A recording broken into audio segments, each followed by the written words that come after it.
Ya Allah. Tak. Tak. kita Bismillahirrahmanirrahim. lah. Bismillah. Bismillahirrahmanirrahim. اللهم افتح علينا حكمتك وانشر علينا من خزائن رحمتك يا أرحم الراحمين.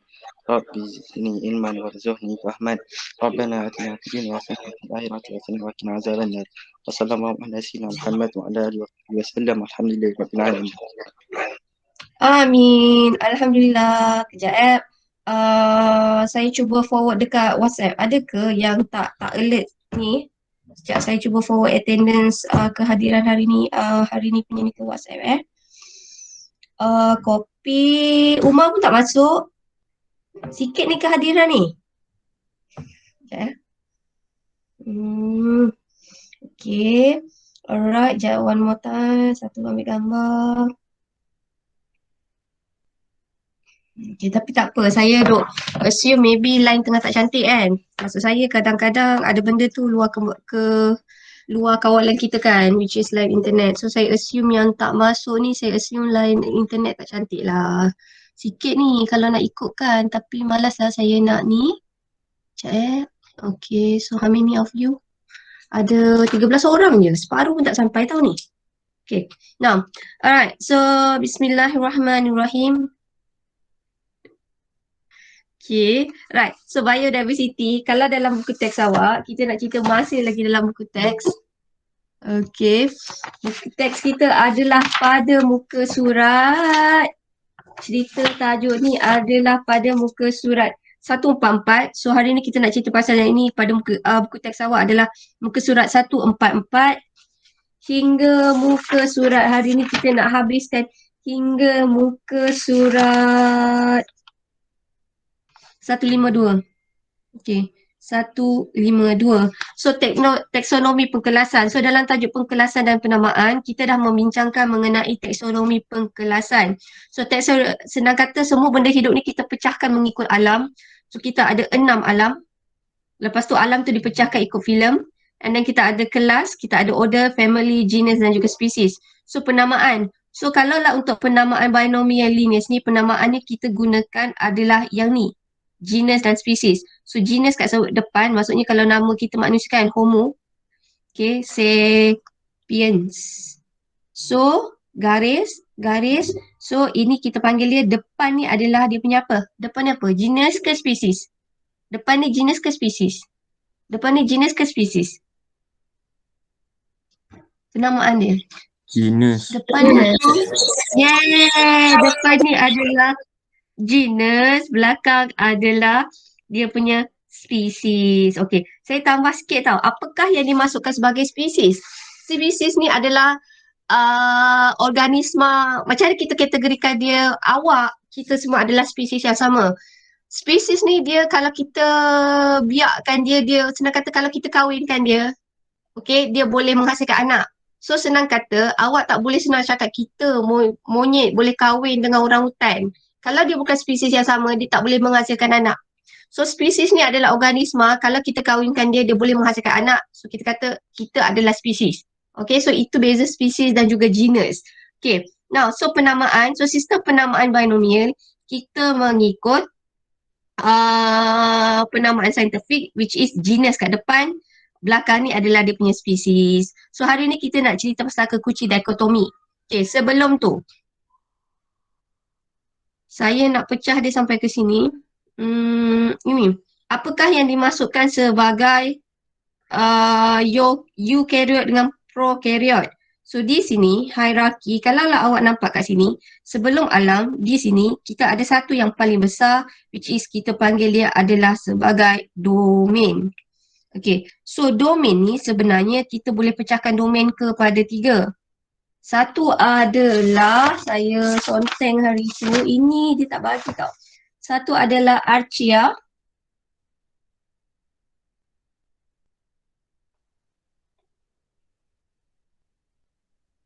Satu adalah bakteria. Satu lagi adalah eukarya. Okay, now kalaulah kita eukarya ni terdiri daripada alam apa? Eukarya ni terdiri daripada alam apa? Ada 4 alam yang masuk dalam kategori eukarya. kita ada alam apa yang masuk eukarya? Sorry, domain. Okey, alam ni ada 6. Okey, daripada 6 alam ni, ada 4 alam masuk eukarya. 4 alam dia masuk eukarya. So, 4 alam itu adalah protista, kemudian kita ada fungi, lepas tu kita ada plantae, dan satu lagi kita ada animalia. Okay, now saya tambah sikit tau. Katakanlah eukarya ni, kenapa eukarya ni dimasukkan domain yang lain? Dalam eukarya ni kita tengok pasal bahan genetik. So dalam bahan genetik dia ada satu perkataan tu yang saya salah tafsir dalam bahasa Melayu. Okay, kalau archaea dan bakteria ini adalah eukarya tau. Eukaryot. Ini pun sama adalah eukaryot. Okay, now bila kita cakap pasal eukaryot ni kita nak kata dia macam ni tau. Sekejap, saya rasa annoyed sikit lah, sekejap. Banyak sangat dalam kepala saya. Sekejap saya terbalik ni. Sekejap Bismillahirrahmanirrahim. Okay, yang ini adalah prokaryot. Ini adalah prokaryot. Ini adalah eukaryot. Okay, now slow-slow saya nervous sikit ni. Okay. Alright, so kita nak cakap domain ni ada 3. Alright, kita ada 3 domain. Okay, pertama domain tu kita kata dia adalah sebagai arkarya. Okay, satu adalah kita panggil dia sebagai arkarya. Ini nombor 1. Nombor 2 kita panggil dia adalah sebagai bakteria. Nombor 3 kita panggil dia sebagai eukarya. So domain ada 3. 3 domain ni, okay, 4 daripada alam tu termasuk dalam eukarya. Eukarya kita kenali dia sebagai eukaryot. Eukaryot ni sebenarnya kita merujuk kepada apa? Kita merujuk kepada nukleusnya. Alright, mempunyai membran.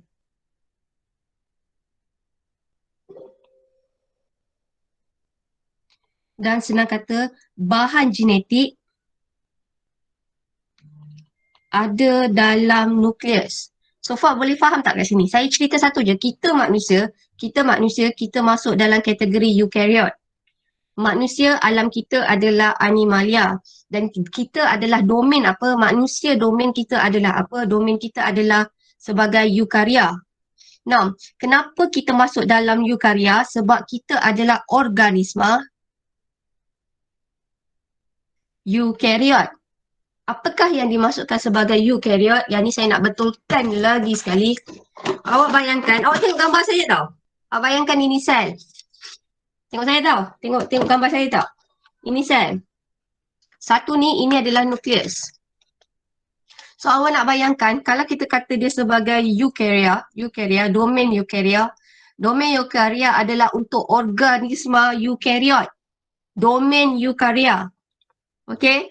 Organisma eukaryot. Apakah yang dimasukkan sebagai eukaryot? Ia masukkan sebagai eukaryot, dia merujuk kepada nukleus. Nukleus dia mempunyai membran. So bila nukleus tu mempunyai membran, maksudnya dia punya kromosom, bahan genetik, awak tengok coklat yang warna hitam ni. Okay? Bahan genetiknya ada dalam nukleus. So itu kita panggil sebagai eukarya. So kalau lah yang saya baca, eukarya merujuk kepada nukleus. Okay. Dalam nukleusnya ada bahan genetik. Kenapa nukleus bahan genetik ada dalam nukleus? Sebab nukleus dia mempunyai membran. Dia macam ni. Tetapi kalau kita kata dia sebagai prokaryot, primitif prokaryot. Okey, saya pecahkan tau. Okey. Tapi sebab dia guna dalam buku teks ni, dia kata kat sini tidak punya nukleus yang berbungkus. Kalau saya guna baca, dia kata dia nak cakap macam ni tau. Untuk saya faham, untuk bagi awak faham. Awak bayangkan, ini adalah satu sel. Ini adalah satu sel. Okay, ini adalah satu sel. Kejap ya.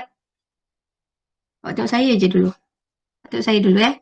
Ini adalah satu sel. Dalam satu sel, semua benda hidup mesti ada bahan genetik. Okey, kalaulah organisma tu adalah prokaryote, dia adalah sejenis prokaryote which is archaebacteria dan eubacteria. Nukleus dia, bahan genetik dia bersepah begini. Kita nak kata saya tak berani tau nak cakap. Dalam tu dia kata, dia bukan nak cakap tak ada nukleus, dia kata nukleus tidak berbungkus. Okay, so kita nak kata ini adalah senang kata kesimpulannya prokaryote, dia mempunyai bahan genetik. Saya pakai bahan genetik tau. Bahan genetiknya bersepah di sitoplasma. So, kenapa? Sebab nukleus tidak berbungkus. Tapi kalaulah eukaryote macam kita, ini kita eukaryote, ini kita eukaryote. Bila kita kata eukaryote, bahan genetik kita ada dalam nukleus. This is nucleus. Kenapa bahan genetik kita ada dalam nukleus? Disebabkan ada membran. So, tu je nak cerita. Saya nak betulkan tu je.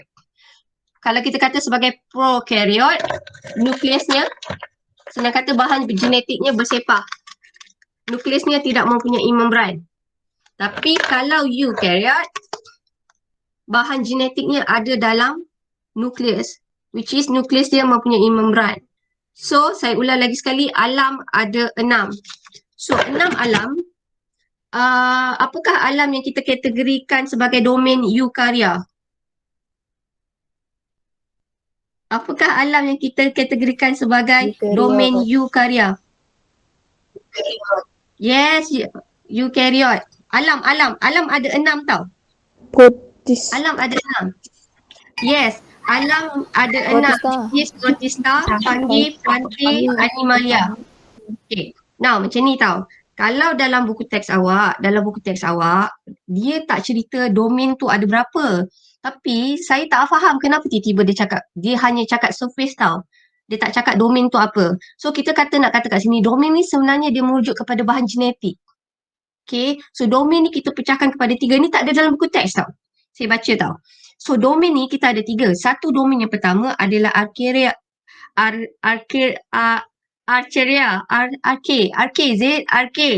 Okay, now yang nombor 2, domain yang kedua adalah bakteria. Ini domain. Domain yang ketiga adalah eukarya. Domain eukarya. Now, kalau saya kata domain tu ada 3. Okay. Saya nak kata dia sebagai alam. Okay, katakanlah dalam domain eukarya, ada 4 alam dalam domain eukarya, which is protista, fungi, plantae, animalia. So, awak ingat eukarya ni je. Sebabnya selalunya kita akan kelaskan eukarya. Contoh macam yang ni. Ini kita nak cerita pasal bear ni kan, beruang. Beruang ni domain adalah eukarya. Katakanlah saya cakap protozoa. Protozoa masuk domain yang mana satu? Protozoa masuk domain yang mana satu? Bakteria. Good. Protozoa? Tak tahu. Okay, good try. Now, katakanlah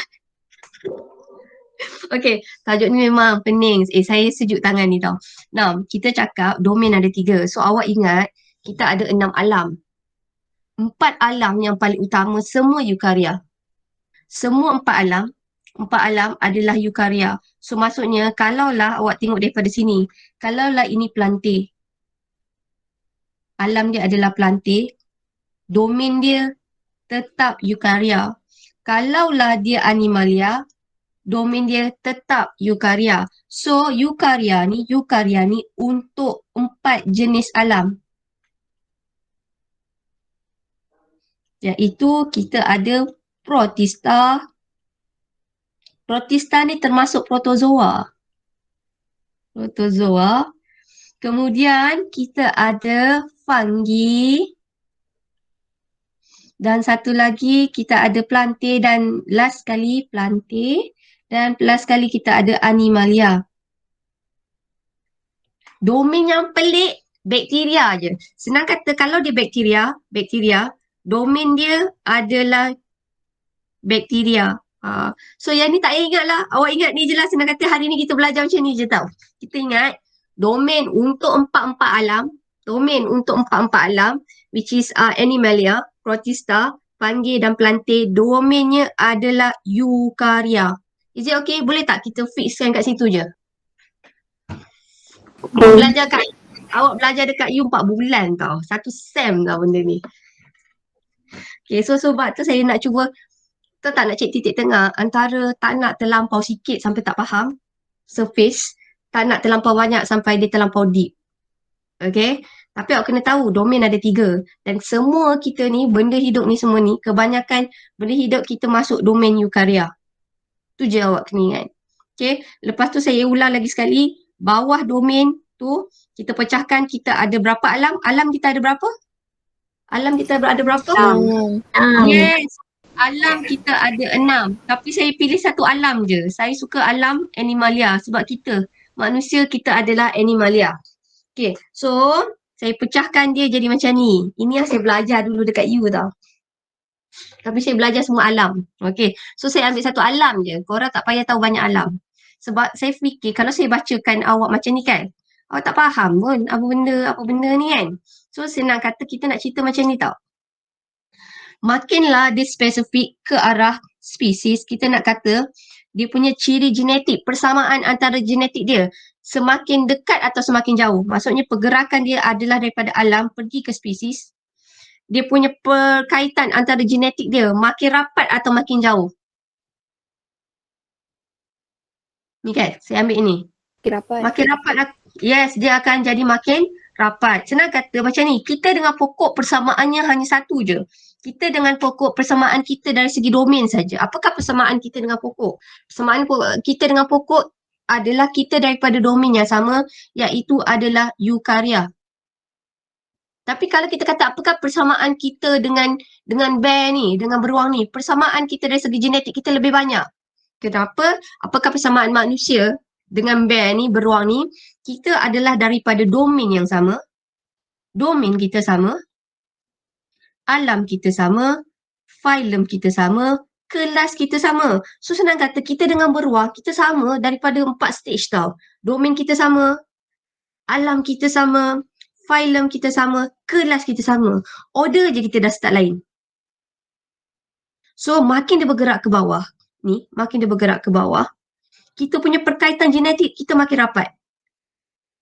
Okay, now kalau kita tengok kita dengan orang hutan, saya ambil kita dengan orang hutan.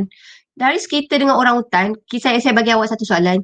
Antara kita beruang dengan orang hutan, mana satukah dia punya perkaitan genetik dia yang lebih rapat dengan kita? Antara kita compare manusia, beruang dengan orang hutan. Kita compare manusia dengan beruang dengan orang hutan, mana satu yang perkaitan genetik dia makin rapat? Orang hutan. Yes, very good. Orang hutan. Kenapa orang hutan? Sebab dari segi alam kita dah satu geng, kita satu kelas, satu kelas. Filem pun kita sama, kelas kita sama, order kita sama. If I not mistaken, family kita pun sama. Kalau saya tak silap, jenis ni saya tak berani. Jenis ni saya tak tahu jenis orang hutan ni apa. So senang kata persamaan kita dengan orang hutan daripada segi genetik kita lebih rapat dengan orang hutan disebabkan kita dah sama dari segi alam, filem, kelas, order, family. Genus dengan spesies je yang lain. Okay, genus ni saya rasa macam sama tau. Genus kita kalau saya tak silap, orang hutan, genus ni sama tau. Sekejap saya cari orang hutan. Marilah kita cari sama-sama orang hutan. Sekejap orang hutan, scientific name. Tapi orang hutan tu saya rasa dah scientific name ni tau. Orang hutan, scientific name. Scientific name. Sekejap, orang hutan scientific name.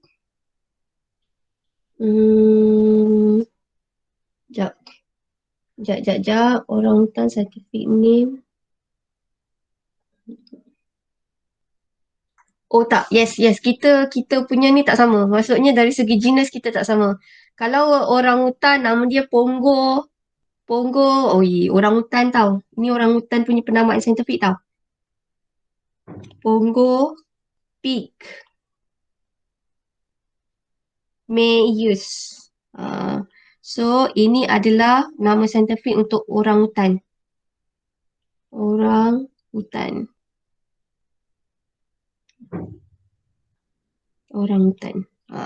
So maksudnya kita dengan orangutan, kita sama sampai family. Genus dengan spesies kita dah lain.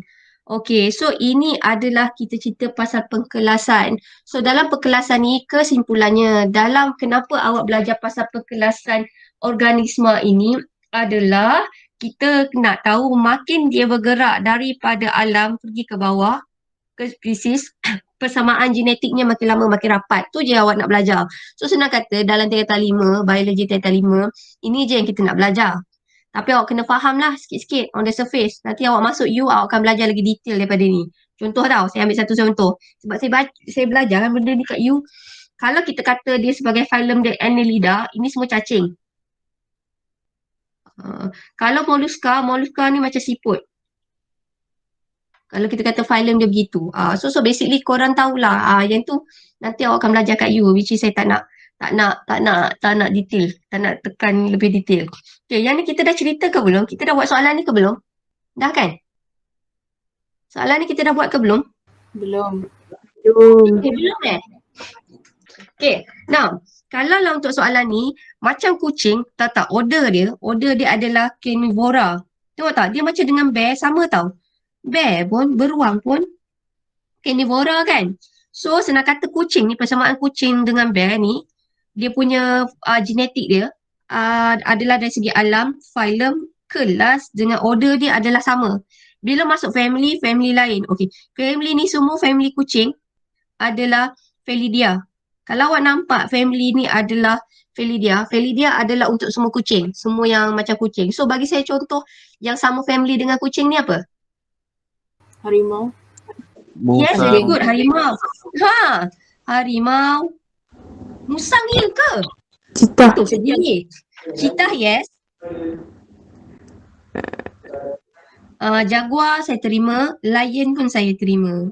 Okay. So, musang tu saya tak pastilah. Musang sama ke? Felidae? Anjing sama ke? Nanti kena carilah benda tu. Okay. So senang kata, biasanya family yang saya tahu dia macam kucing lah. Okay, macam cheetah, harimau bintang, harimau apa lagi tu semua tu jaguar. So itu semua adalah daripada family Felidae. Tapi kalau kucing ni nama saintifik dia adalah, cara nak tulis tau. Ini penamaan saintifik dia, cara awak nak tulis adalah, sama ada kalau tulisan dia macam ni. Felis de italics, ingat. Kalau awak nak tulis yang betul, tulisannya adalah begini. Felis catus. Garis. Lepas tu depan ni genus ni mesti huruf besar.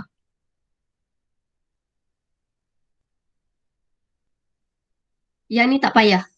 So ini adalah cara menulis yang betul. So ini kita panggil dia sebagai tata nama binomial. Okay, now dalam tata nama binomial ni kita dah cakap yang besar ni, Felis ni merujuk kepada dia punya genus. Catus ni merujuk kepada dia punya spesies. Now, soalannya ni, geli sikit ni. Now, Nadine telah menemukan 2 spesies amfibia di hutan yang ditunjukkan dalam gambar 2. Kedua amfibia ini mempunyai morfologi hampir sama. Dia macam lebih kurang sama. Okay. So, Nadine ni dia nak tahu sama ada di spesies yang sama atau tak. Nadine dapat 2 ekor katak. Dia tangkap katak. Macam mana kita nak tahu katak tu daripada spesies yang sama? Macam mana kita nak tahu katak tu adalah daripada spesies yang sama? Macam mana kita nak tahu katak tu dalam spesies yang sama? Tengok badan. Macam mana tengok badan? Selain daripada tu? Kulit. Lain? Macam mana kita nak tahu? Tapi kita tengok, macam ni Farah. Kalau tengok sini, warna dia tak sama. Tapi Nadine ni dia confident, dia adalah daripada spesies yang sama. Tapi dia gaduh dengan kawan dia, kawan kata, tak, tengoklah satu tu macam gelap sikit. Yang ni macam terang sikit. Yang ni nampak macam lain sikit kan warna kulit dia. Warna dia macam gelap sikit ni. Yang sini macam cerah sikit. Kalau macam orang, ada yang orang tu gelap sikit, cerah sikit. So ada kawan dia kata, tak, ini bukan spesies yang sama. Tapi Nadine cakap ini spesies yang sama. Macam mana Nadine nak tahu ini spesies yang sama? So Nadine buat apa? Apa Fatia? Tu bintik-bintik tu. Tak tahu. Bintik-bintik tu. Tapi kawan dia tetap kata tak sama. Macam mana? Cara makan Cikgu, macam mana? Cara makan? satu Tadi kan saya dia kata. kata boleh buat. Kenapa? Ya, pandai Farisha. Kita satukan dia. Cuma bahasa tu tak boleh lah masuk dalam periksa. Kita kahwinkan dia, cikgu. Kalau dia dapat anak. Okey, betul. Konsep dia betul. So, ayat dia paling betul tau. Kita nak katakan macam ni. Saya pun selalu ayat saya akan cakap kahwinkan dia. Tapi kalau lah ayat nak jawab nak periksa, kita kata, kita ambil dua spesies tu, kita biarkan. Kalau spesies tu boleh membiak, boleh menghasilkan anak, maksudnya dia adalah daripada spesies yang sama. Kalau dia tidak boleh menghasilkan anak, kita satukan dia. Okey, dia adalah spesies yang berlainan. Tapi kena satulah. Satu kita kena ambil katak tu jantan, satu lagi adalah katak tu betina. Okey, so kenalah kahwinkan jantan betina, tak boleh lah jantan dengan jantan, tak jadilah. So senang kata, kita tengok dia, letak dia dalam satu bekas, awak ada katak, letak dia dalam satu bekas, kalau dia boleh menghasilkan anak, dia boleh buntingkan yang betina, so maksudnya dia daripada spesies yang sama. Macam kucing lah, betul tak? Kucing cantik, pernah dengar tak kucing tu cantik, dikahwinkan, dia colour lain-lain. Tapi macam mana kita nak tahu dia adalah spesies yang sama bila kita boleh kahwinkan dia. Okey. Nah, so kita tengok tata nama binomial. Tapi kucing saya tak berani lah. Kucing macam banyak jenis. Tu no comment. Saya risau saya bagi ajaran sesat. Nah, tata nama binomial tadi kita dah cakap. Kita kata kita gunakan nama dia adalah, depan ni adalah genus. Tapi kalau ikut konsep dia mesti daripada spesies yang sama. Okay, ini adalah spesies. Now, kekunci dikotomi. Yang ni korang pernah buat tak masa form tu? Pernah buat tak? Ingat lagi tak ni? Pernah.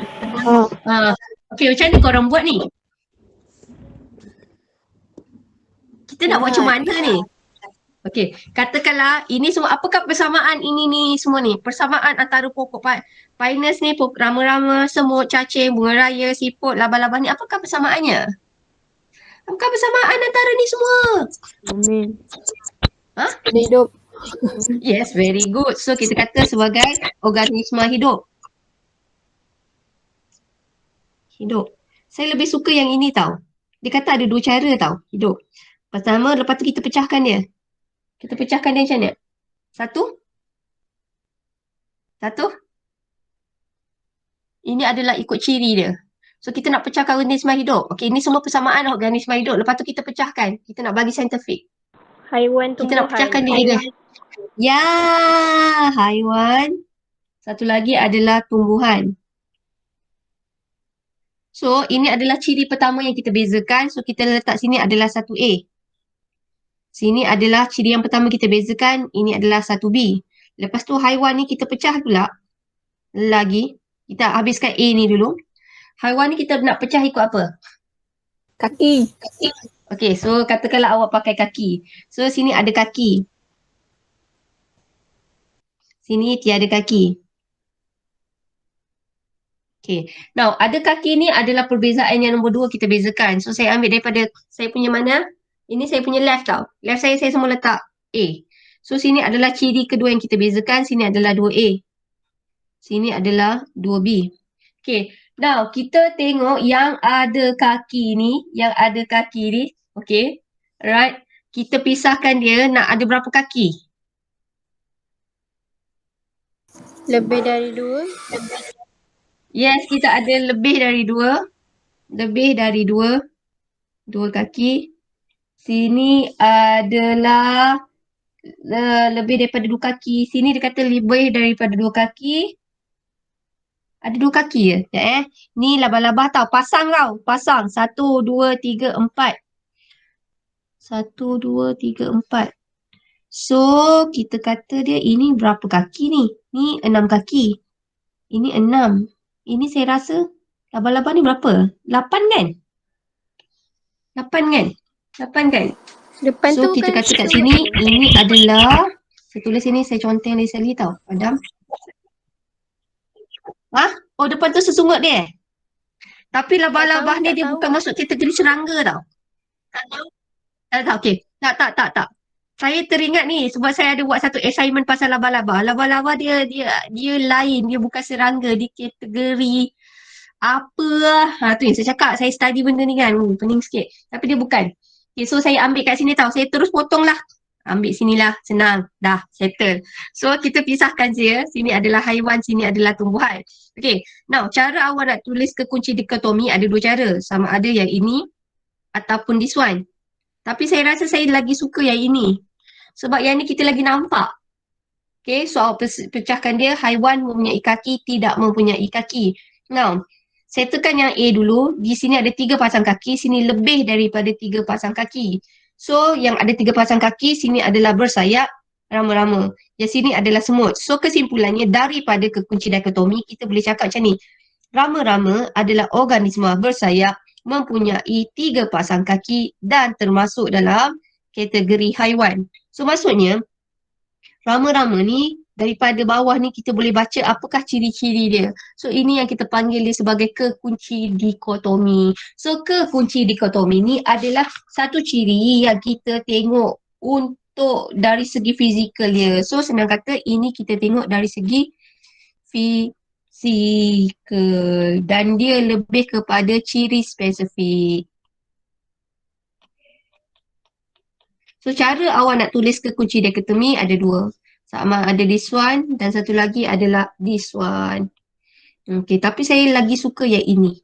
Okay, so ini kita panggil dia membina ciri-ciri kuplet. Ciri-ciri kuplet ni adalah penyataan daripada segi ciri dia.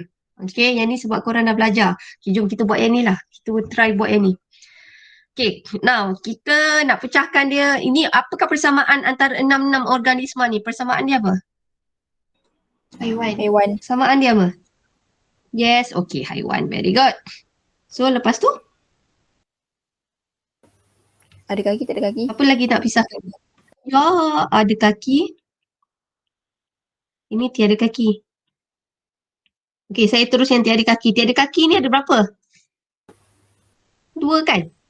Yup. Okay, so tiada kaki ni ada 2 tapi awak kena lagi spesifik. So nak pisahkan dia dari segi ciri apa? Ni. Bersayap tak bersayap? Cik, tak tahu. Woi, bersayap mana ada burung, mana ada ikan bersayap pak? Tak. Insang boleh lah sis. So sini ada insang. Ada insang. Tiada insang. So sini adalah ikan, sini adalah ular. Okey, settle. Ni dah. Okey. So yang ada kaki ni pula kita nak buat macam mana pula? Bercengkerang tak bercengkerang? Yes, bercengkerang. Sini adalah tak bercengkerang, tak cengkerang, cengkerang. Sini ada cengkerang. Alamak, pengetua. Sekejap.